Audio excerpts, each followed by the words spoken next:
Rio TV Câmara está completando 15 anos e a gente vai relembrar grandes momentos que passaram na sua telinha. Está no ar o Rio TV Memória.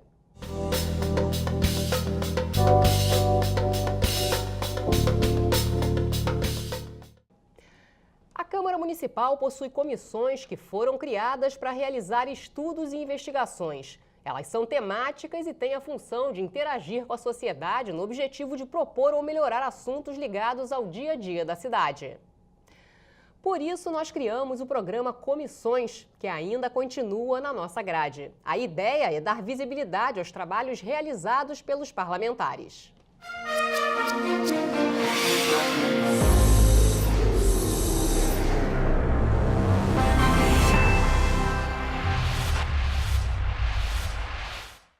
O objetivo dessa comissão é, como eu disse, acima de tudo, chegar ao cidadão, para que esse cidadão, todas as vezes que ele tiver os seus direitos violados, que ela possa estar lá para proteger, que ela possa, de alguma forma, estar presente, combatendo o preconceito, a discriminação, que é uma coisa tão comum na nossa cidade, a violência contra a mulher, a violência contra todos qualquer cidadão. Então, a nossa comissão, o maior foco é a prevenção, é a gente chegar com a mensagem antes de perder o jovem, né? A gente tenta, de várias maneiras, fazer a prevenção nos 4 cantos da cidade. O objetivo é fiscalizar o executivo, fiscalizar e, em parceria, caminhar junto com o Poder Executivo, no caso, a Prefeitura do Rio de Janeiro, a Rio Tour, que dentro da Prefeitura é responsável pelo turismo do Rio de Janeiro, caminharmos juntos com o principal objetivo não só fiscalizar, mas fomentar, turbinar e ajudar a alavancar o turismo aqui em nosso município. Nós estamos trabalhando com prioridades. Agora, por exemplo, a prioridade é a questão da microcefalia, né? Muitas crianças estão entrando agora nas escolas, nas creches, e assim, o poder público precisa estar preparado para receber essas crianças, né? Eu acho que a gente pode estar dando uma enorme colaboração para esse momento de crise que o país vive, né, em que um dos problemas mais graves é exatamente o enorme desemprego, né? Chegou aí a 14 milhões, a possibilidades até de crescer. Então, assim, eu acho que esse é um momento que a gente vai estar criando mais um instrumento de facilitar a vida do trabalhador, tanto no que tange, né, as informações, né, os seus direitos, quanto a possibilidade de emprego. A cidade, ela é viva, ela cresce a cada momento. Então, os desafios também. Nós temos responsabilidade no ordenamento do crescimento da cidade. Então, nós temos que estar atento com o crescimento, para que as pessoas não percam a qualidade de vida. Além de fiscalizar as ações do prefeito, o vereador tem a missão de propor leis. Nesse sentido, nós fomos às ruas com um parlamentar para ele comentar sobre um projeto que tem apresentado para discussão no plenário. Com vocês, o ponto de vista.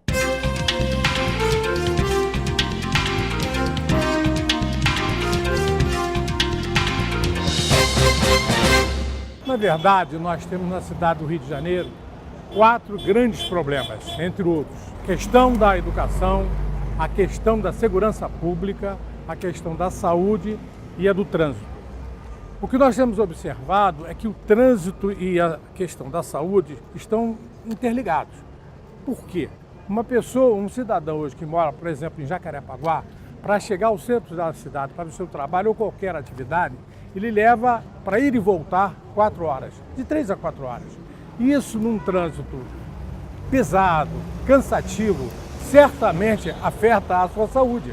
Se a gente analisar friamente o que aconteceu na cidade, tanto na Copa do Mundo como nas Olimpíadas, a gente observa que toda aquela euforia da população no momento da escolha já foi substituída por muita decepção, porque a população percebeu, né, que o legado social, que o legado ambiental, que o legado prometido, ele está sendo entregue, na verdade, para as empreiteiras que financiam as campanhas eleitorais. Vereador, esse projeto promete gerar polêmica entre os parlamentares. O que diz esse projeto?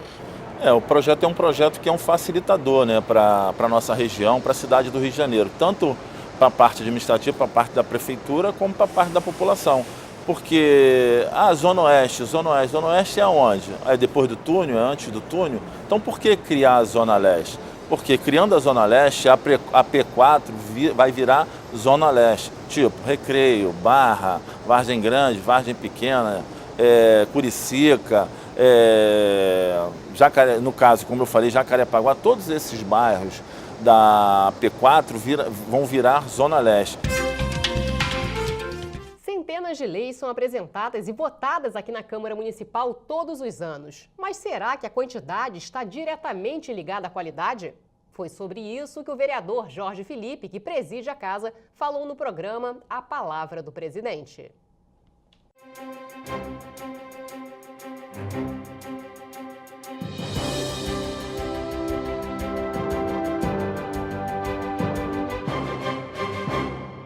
Existem países que o número de leis são reduzidíssimas. Existem cidades onde o número de leis, a produção das leis é muito elevada. Nós passamos durante um período a trilhar por esse caminho, avaliar a capacidade de trabalho da instituição pública pelo número de leis que ela produz, e isso não é saudável. Penso que a avaliação do trabalho legislativo tem que ser pela qualidade das leis que ela produz, que a Casa Legislativa produz. Então, neste sentido, eu penso que o ano de 2013 foi muito bom, porque fizemos boas leis. Os últimos 5 anos foram anos saudáveis, onde a produção legislativa da Câmara Municipal do Rio de Janeiro foi de construir leis absolutamente que servem de exemplo para todo o país. Em virtude dos 40 anos da Câmara, comemorado em 2017, nós produzimos uma série de reportagens sobre histórias da casa. Você vai conhecer agora cada canto do plenário Teotônio Vilela.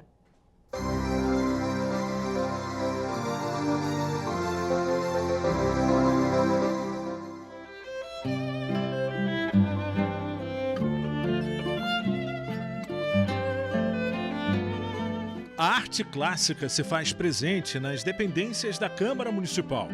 Quem passa em frente ao Palácio, na Cinelândia, mal imagina que este prédio histórico abriga obras que não deixam nada a desejar aos grandes museus.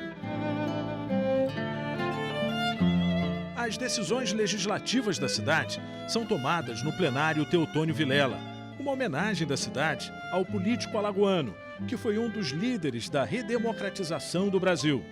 Outras personalidades e fatos estão representados nas obras de arte do plenário carioca. Sobre a mesa diretora, um quadro retrata a fundação da cidade do Rio de Janeiro, no Morro do Castelo.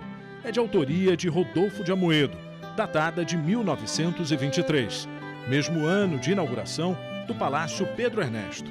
O quadro é considerado uma obra notável pela composição, desenho e colorido, e o pintor usou a imaginação para criar um forte inexistente durante a fundação da cidade em 1565. Agora vamos falar sobre saúde. É chegar ao final do ano que a imprensa começa a notificar informações sobre doenças tropicais, como a febre amarela, por exemplo. Nós também temos essa preocupação. Por isso que produzimos um jornal inteiro para informar e alertar a população sobre os riscos dessa doença.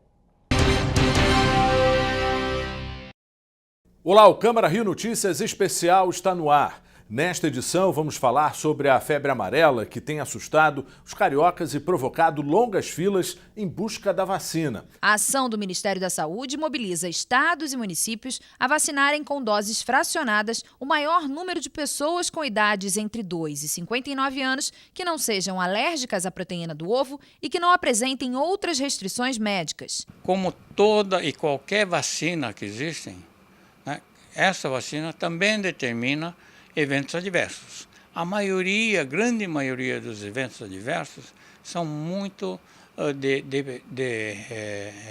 baixa periculosidade. A unidade produtora de imunobiológicos da Fiocruz é responsável pela fabricação e entrega das imunizações.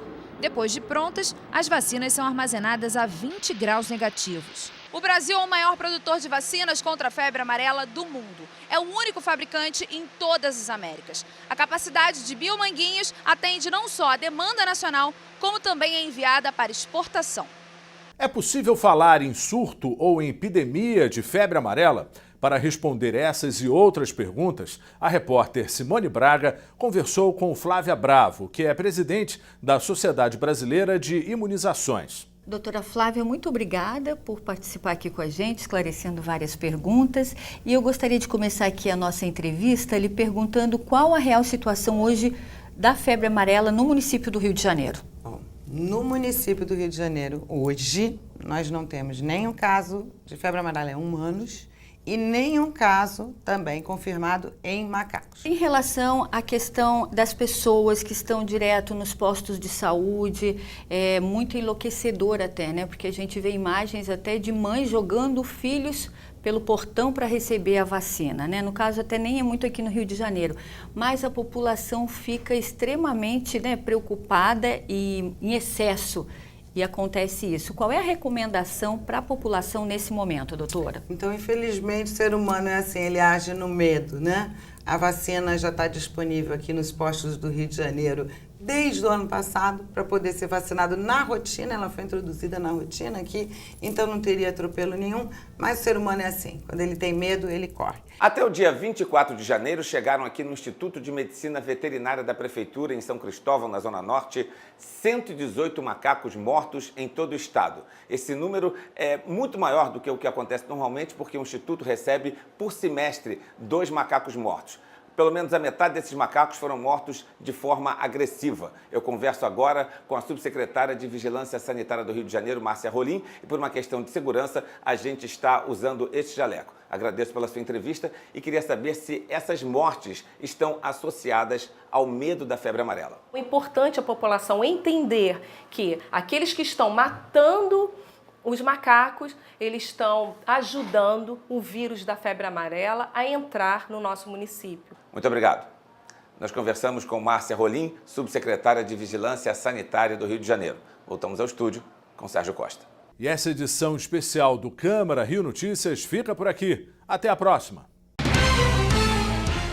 Que tal um pouco de cultura? Você vai assistir agora um programa chamado Conheça a Sua Cidade. Nessa edição, nós escolhemos o Museu Militar Conde de Linhares, que fica no bairro de São Cristóvão. O Museu Militar Conde de Linhares, em São Cristóvão, abriga um dos mais ricos acervos da história militar no Brasil. A construção é de 1921 e até 1996 serviu como quartel militar. Em 98, depois de uma grande reforma, teve as suas instalações adequadas para abrigar um grande museu de exposições permanentes. O museu ganhou o nome Conde de Linhares em homenagem a Dom Rodrigo de Souza Coutinho, autoridade imperial, que, entre outros feitos, inaugurou o Jardim Botânico e a Biblioteca Nacional. O acervo é diversificado, com obras raras e preciosas, mostrando episódios históricos da trajetória político-militar brasileira.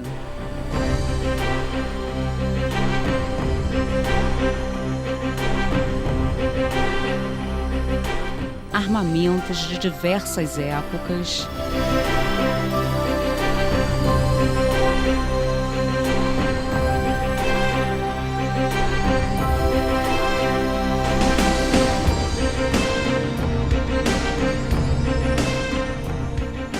A evolução da tecnologia militar.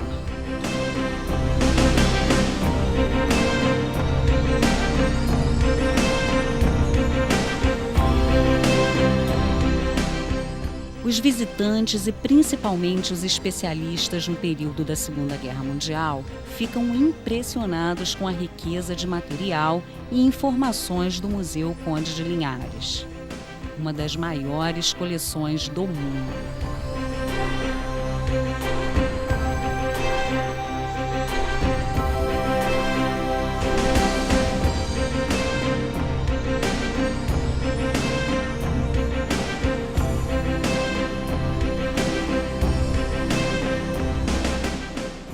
seus grandes salões, desenvolve-se outras atividades para os frequentadores, como as aulas de dança.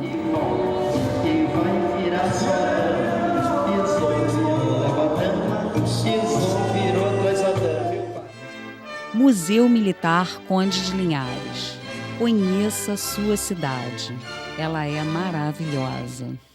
E o Museu Militar Conde de Linhares fica na Avenida Pedro II, número 383, em São Cristóvão. As visitas podem ser feitas de terça, domingo e feriados, das 10 da manhã às 5 da tarde. A entrada é gratuita.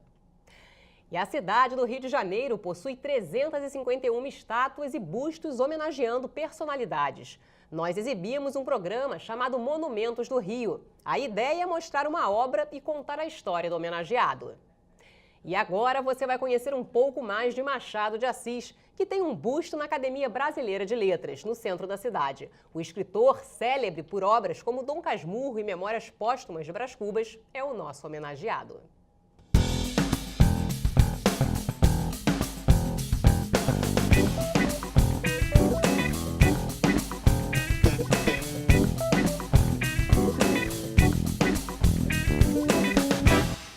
No terraço da Academia Brasileira de Letras, sentado em seu trono, Machado de Assis observa a movimentação da Avenida Presidente Wilson, do alto.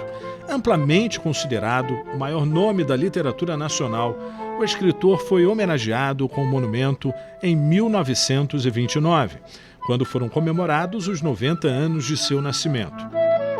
Neto de ex-escravos e filho de um pintor de paredes mulato e de uma lavadeira de origem açoriana, Joaquim Maria Machado de Assis nasceu em 1839, no Morro do Livramento, no centro do Rio de Janeiro, onde viveu seus primeiros anos de vida. Sem nunca ter estudado em uma universidade, Machado se tornaria um notável autodidata. Tinha sede de livros, não demorou muito para o adolescente começar a escrever seus próprios textos. No período em que trabalhava no Diário Oficial, Machado publica seu primeiro livro de poesias, Crisálidas, de influência romântica. A partir de 1872, começa a publicar seus romances, também de influência romântica, Ressurreição e Iaiá Garcia. Com a publicação de Memórias Póstumas de Brás Cubas em 1881, Machado inaugura o realismo brasileiro e marca uma grande mudança nos rumos da literatura nacional. Entusiasta da ideia da criação de uma Academia Brasileira de Letras, Machado de Assis foi um dos responsáveis pela fundação da ABL. Foi eleito seu primeiro presidente em 1897, cargo que ocupou até sua morte em 1908. Fundou a cadeira de número 23 da instituição, que passou a ser chamada também de Casa Machado de Assis. Hoje, a instituição, que o ilustre escritor presidiu por mais de 10 anos, preserva sua imagem e tem a honra de deixá-la à disposição de todos os cariocas que queiram fazer uma visita a Machado de Assis. Hoje você conheceu um pouco da nossa cobertura do Legislativo e da história da nossa cidade. Não percam o próximo Rio TV Memória. Tchau, tchau.